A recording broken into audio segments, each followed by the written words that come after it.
Hello everyone, welcome to अनकोड मी। तो आज की इस वीडियो में हम बात करने वाले हैं कि किस तरीके से आप टेक्स्ट के अंदर से फ्रीक्वेंसी को चेक कर सकते हैं कि कौन सा वर्ड कितनी बारी आ रहा है आपके टेक्स्ट में। Let's suppose I am having a text जहाँ पे डांस के बारे में वर्ड जो है वो बहुत बारी आ रहा है, मैक्सिमम टाइम रिपीट होता है। दैट मीन्स उस पर्टिकुलर टेक्स्ट में डांस के बारे में बात हो रही है, राइट। तो होता क्या है, हमारे पास एक लाइब्रेरी है पाइथन के अंदर NLTK के नाम से। वहाँ पे एक फंक्शन है फ्रीक्वेंसी डिस्ट्रीब्यूशन, जो ये मेरे को काम करके देता है। तो किस तरीके से करता है, कैसे करता है, पाइथन की मदद से देखेंगे। यहाँ पे जैसे कि आप स्क्रीन पे देख रहे हैं, यहाँ पे मैं एक लाइब्रेरी को इंपोर्ट करता हूँ, import NLTK, right.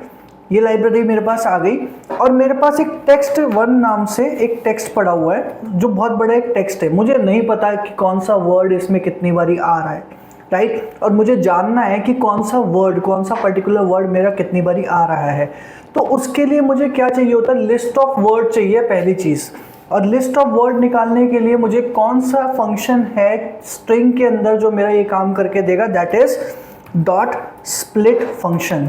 Dot split function ने मेरे को लिस्ट ऑफ वर्ड्स दे दिया, बट लिस्ट ऑफ वर्ड्स को मैं यहाँ पे फ्रीक्वेंसी चेक करना चाहता हूँ कि कितना फ्रीक्वेंसी कौन से वर्ड का आ रहा है, वो कितनी बारी रिपीट हो रहा है, राइट।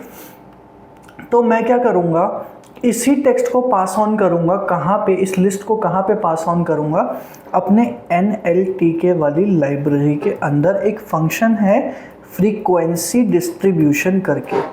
फ्रीक्वेंसी डिस्ट्रीब्यूशन के अंदर अगर मैं इसको पास ऑन कर देता हूँ तो मेरे को ये बता देगा कि आपका कौन सा वर्ड कितनी बारी आ रहा है। जैसे द एक वर्ड है, वो कितनी बारी आ रहा है। यू एक वर्ड है, वो कितनी बारी आ रहा है। फॉर एक वर्ड है, वो कितनी बारी आ रहा है। स्निपेट्स एक वर्ड है, वो कितनी बारी आ रहा है। कोड कितनी बारी आ रहा है, 5 टाइम्स। दैट मीन्स अगर मेरा स्निपेट्स और कोड मेरे मैच कर रहे हैं तो यहाँ पे दो चीज़ों के बारे में बात हो रही होगी, स्निपेट्स एंड कोडिंग के बारे में, राइट, इस टेक्स्ट के बारे में। और इस टेक्स्ट में अगर आप सही से देखोगे भी तो टेक्स्ट वन के अंदर कुछ कोडिंग के बारे में ही बात की गई है, जहाँ पे नेचुरल लैंग्वेज प्रोसेसिंग के बारे में भी बात किया गया है, राइट। तो किसी भी टेक्स्ट में कोई वर्ड जब मैक्सिमम टाइम रिपीट होता है तो ऐसा देखा गया है कि वहाँ पे उस टेक्स्ट के अंदर वही बात हो रही होगी।